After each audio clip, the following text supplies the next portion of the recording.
ఏంటండి? అవుట్ హౌస్లో అమృత ఏం చేస్తుందో చూసొద్దాం రా.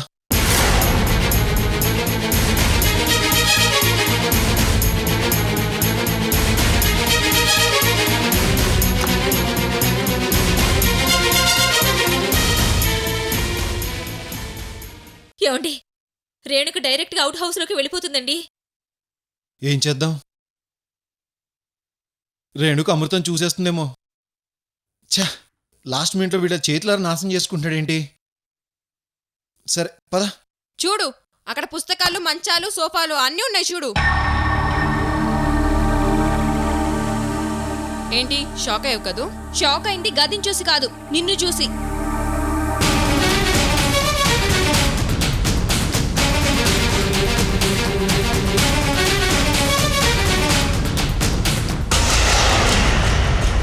అబ్నార్మల్ స్టేజ్ కూడా దాటిపోయావు శుభలక్ష్మి నువ్వు.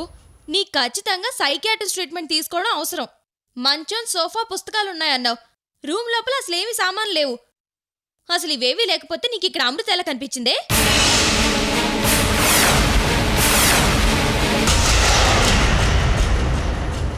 అమృత సామాన్లేవి? ఇల్లు ఖాళీగా ఉందేంటి? రేణు, ఏంటమ్మా ఇలా వచ్చావు? అంకుల్, అది ఎందుకొచ్చానంటే... ఏంటమ్మా? ఏం జరిగింది? ఎందుకంత టెన్షన్గా ఉన్నావు? ఏం జరిగిందమ్మా? సారీ ఆంటీ, మీ ముందు మళ్ళీ ఇలా ఫూల్నే నిలబడతానని నేను అనుకోలేదు. ఇంకెప్పుడు ఇలా చేయను.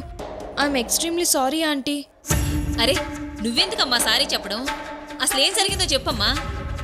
అది ఉదయం అమృతని ఇక్కడ చూశానని సుబ్బలక్ష్మి నాతో చెప్పింది ఆంటీ. ఏంటి? అమృతని సుబ్బలక్ష్మి ఇక్కడ చూసిందా? అవునంకుల్, ఇంట్లో పుస్తకాలు, సామాన్లు చూశానని అమృతతో మాట్లాడానని కూడా చెప్పింది. అదేంటమ్మా? మా పని మనిషి ఇల్లు ఖాళీ చేసి వారం రోజులయ్యింది. అప్పటినుంచి ఈ ఇంట్లో ఎవరూ లేరు. రెంట్కిద్దామా వద్దా అని ఆలోచిస్తున్నాం. అది కాదు రేణు. నోర్ముయ్, నువ్వింకేం మాట్లాడుకో, చంపేస్తా నిన్ను. అమ్మా రేణు, నాకెందుకో భయంగా ఉంది. నిన్ను వికాస్ని అమృత విడదీస్తుందేమోనని అనుకునేదాన్ని. కానీ చూస్తుంటే ఆ పని సుబ్బలక్ష్మే చేసేలా ఉంది.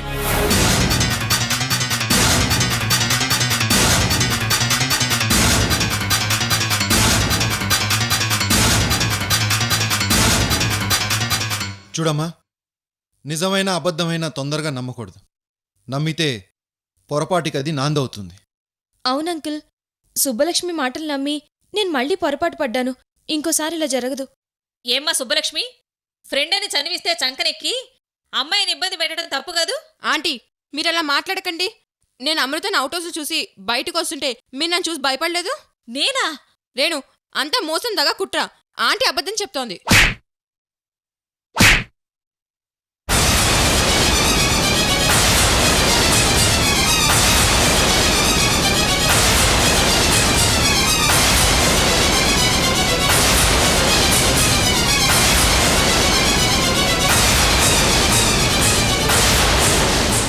అంకుల్, నేనిలా వచ్చానని వికాస్కి చెప్పకండి ప్లీజ్. ఇప్పటికే సుబ్బలక్ష్మి వల్ల తను చాలా హర్ట్ అయ్యాడు. ఈ విషయం కూడా తెలిస్తే తట్టుకోలేడు. అలాగేనమ్మా, చెప్పనులే. వస్తానంకుల్, వస్తానంటీ. అలాగే.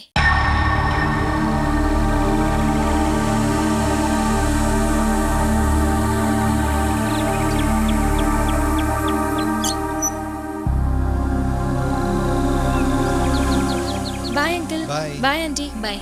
పద.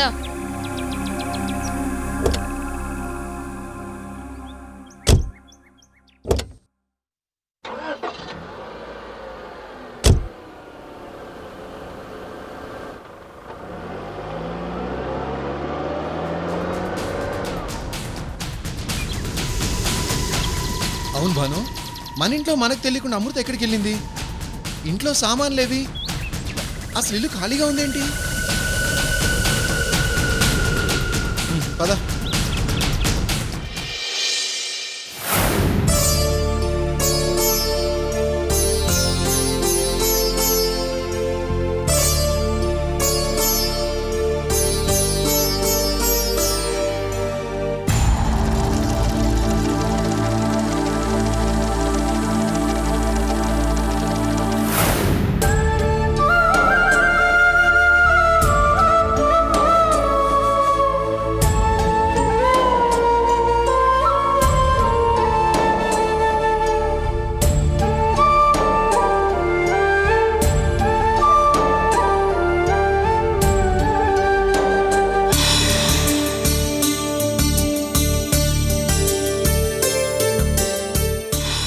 సంగతి నేను చూసుకుంటాను. ఏంటో చెప్పు సుబ్బు.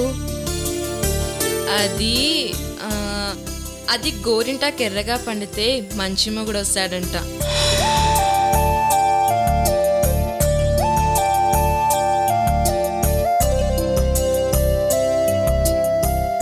నేను బాగా చదివి మంచి ఉద్యోగం సంపాదిస్తే అమ్మా నాన్న గర్వపడతారు. ఎవరితోనో లేచిపోయింది.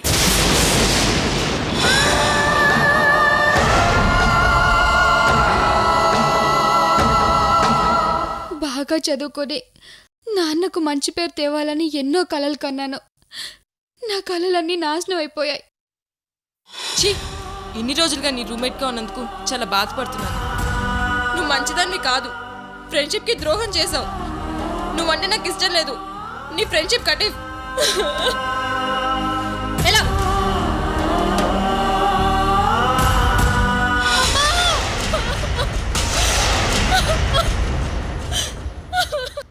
చూడమ్మా, నువ్వెవరో నాకు తెలీదు.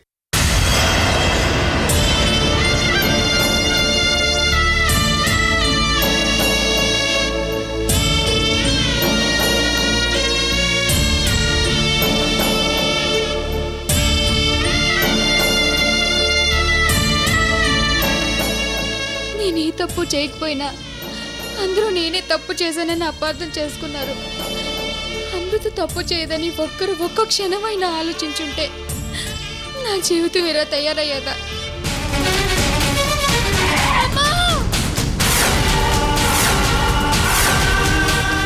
ఏంటి అలా చూస్తున్నావు? తెల్లవాళ్ళు ఫ్యాన్ కింద కూర్చొని దర్జాగా ఫోన్లు మాట్లాడడానికి నువ్వేమైనా వీఐపీవా? ప్రాసిక్యూట్. నాకు దండం పెడతాను.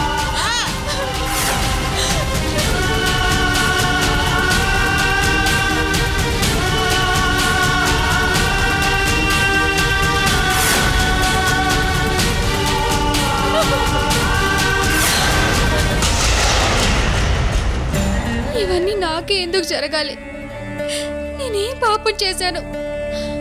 ఆడపిల్లగా పుట్టడమే నేను చేసిన తప్ప. ఒక అమ్మాయికి దొంగతనంగా బలవంతంగా తాళి కట్టడం చాలా పెద్ద నేరం. తిండికి కూడా మా ఇంటి మీదే పడి అడుగు తింటావని మేము అనుకోలేదమ్మా. ఆడపిల్ల కష్ట సుఖాల్ని తల్లిదండ్రులు కడుపులో పెట్టుకుని చూసుకోవాలి. అలాంటి వాళ్ళే అపార్థాలు చేసుకుని నిన్ను కష్టాలు పాలు చేశారు.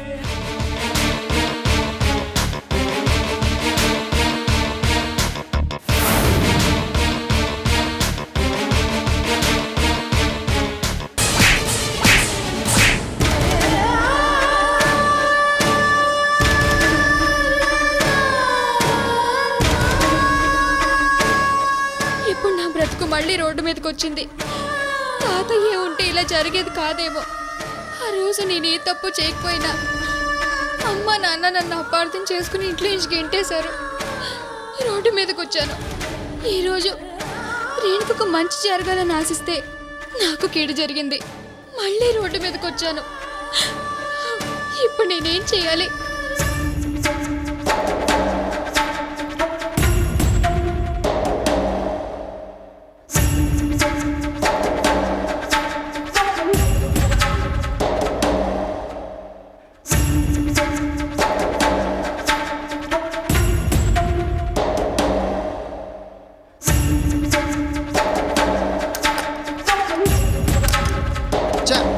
వీడెప్పుడు ఇంతే, టైంకి రాడు, చెప్పిన పని ఏది సరిగ్గా చేయడు.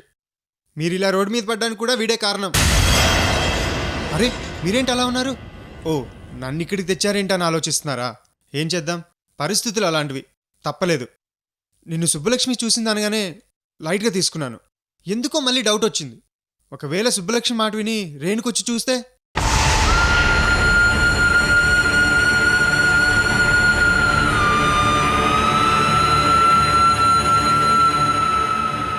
ఇమీడియట్గా మీ సామాన్ షిఫ్ట్ చేశాను. అయితే ఇప్పుడు నేనేం చెయ్యాలి? సాగర్ రాగానే విషయం చెప్పండి, సామాన్ లోపల పెడతాడు. తాతయ్యకి తెలియకుండా? తాతయ్య ఉన్నా ఏం చేయలేడు, పరిస్థితులు అలాంటివి. ఇప్పుడు ఆయన సంగతి ఎందుకు, ఆయన వచ్చాక అన్ని వివరంగా చెప్దాం. అంటే అప్పటి వరకు? నువ్వు ఊహించింది కరెక్టే, ఇక్కడే సాగర్ రూమ్లోనే ఉండాలి. వాడికి నేను చెప్తాను, నా మాట కాదన్నాడు. వాడు మీకు ఎలాంటి ప్రాబ్లం రాకుండా చూసుకుంటాడు. అది కాదు వికాస్. చూడు అమృత, ఈ ప్రాబ్లం నుంచి బయటపడడానికి నాకు ఇంతకంటే మంచి ఐడియా రాలేదు. రేణు ఇంకా 4 రోజుల్లో ఢిల్లీ వెళ్ళిపోతుంది. ఆ తర్వాత నిన్ను మళ్ళీ ఇంటికి తీసుకెళ్తాను. ఇంట్లో వాళ్ళు నా కోసం టెన్షన్తో వెయిట్ చేస్తూ ఉంటారు. నేను వెళ్ళి వాళ్ళని కూల్ చేయాలి.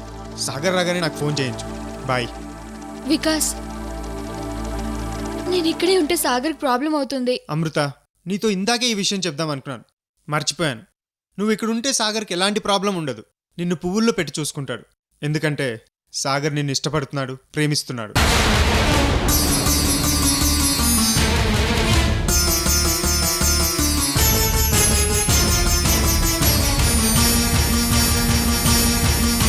నీకు నాకు తప్ప నిన్ను ప్రేమిస్తున్నానని వాడు అందరితో చెప్పుకుంటున్నాడు. మొన్ననే నాకు ఈ విషయం తెలిసింది.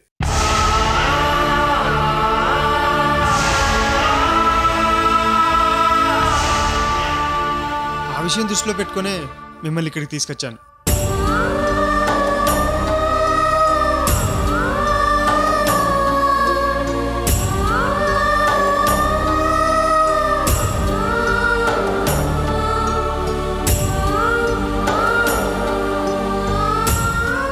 సో ఇక్కడ ఎన్ని రోజులు ఉండాలనేది మీ నిర్ణయంపై ఆధారపడి ఉంటుంది. మీకు ఇష్టమైతే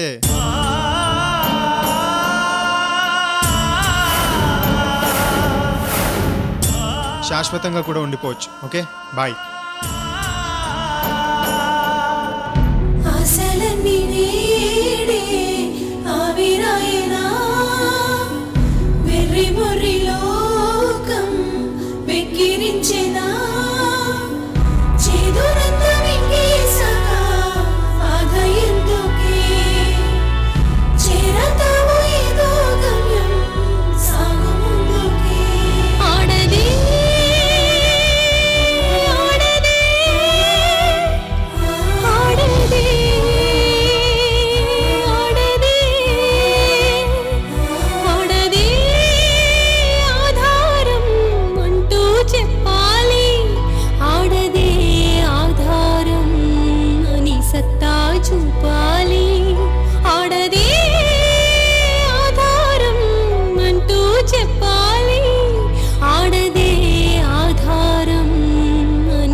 వెళ్ళి చెక్ చేసుకుని వస్తున్నారు. ఇప్పుడు బిల్డప్ ఇచ్చి ఫుల్గా కవర్ చేసుకోవాలి. అమృత్ కోసం వెళ్ళిన విషయం వికాస్కి తెలుసుంటుంది. ఎలాగైనా తన్ని కూల్ చేయాలి.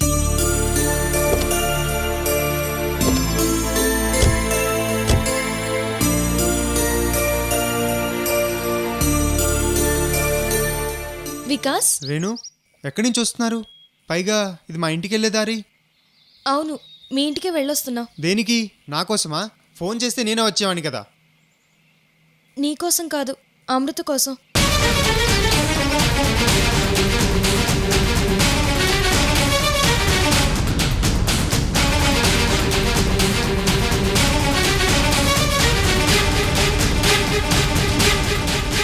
వికాస్ ప్లీజ్, సుబ్బలక్ష్మిని నమ్మి నేను మోసపోయాను. మోసపోయింది నువ్వు కాదు రేణు, నేను మోసపోయాను.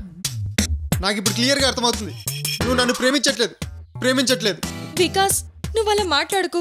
నేను నిన్ను మనస్ఫూర్తిగా ప్రేమిస్తున్నాను. నేను ఇలా రావడం నాకు అస్సలు ఇష్టం లేదు.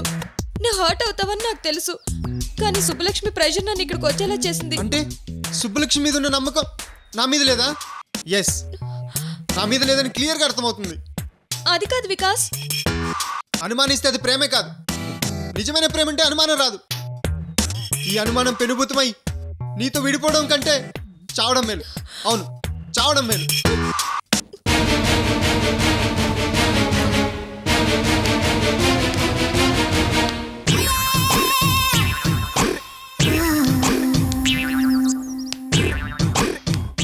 చేస్తానని చెప్పి చెయ్యి అడ్డం పెట్టుకొని కొట్టుకుంటున్నావా? అంతా నటన. వికాస్ ఏంటిది? ఎందుకంత డిప్రెషన్? నేను నిన్ను నమ్ముతున్నాను. నీ మీద నాకు ఎలాంటి అనుమానం లేదు. నన్ను నమ్ము. ప్రేమించట్లేదని యాసిడ్లు పోస్తున్నారు, గొంతులు కోసి చంపుతున్నారు. సొసైటీలో ఇలాంటి నీచమైన ప్రేమల మధ్య నా ప్రేమ స్వచ్ఛమైందని ఎంతో ఆనందంగా ఫీల్ అయ్యేవాడిని. కానీ నీ అనుమానంతో నా మనసులోని ప్రేమను చంపేశావు. ఇక నేను బతుకుండడం వేస్ట్ వేస్ట్. వికాస్ నువ్వు అలా మాట్లాడకు. నన్ను ఆపద్రేను, చచ్చిపోతా. పోనీ పోనీ, నా మీద నుంచి కారు పోనీ, చంపేసే. కమాన్, కిల్ మీ, కిల్ మీ.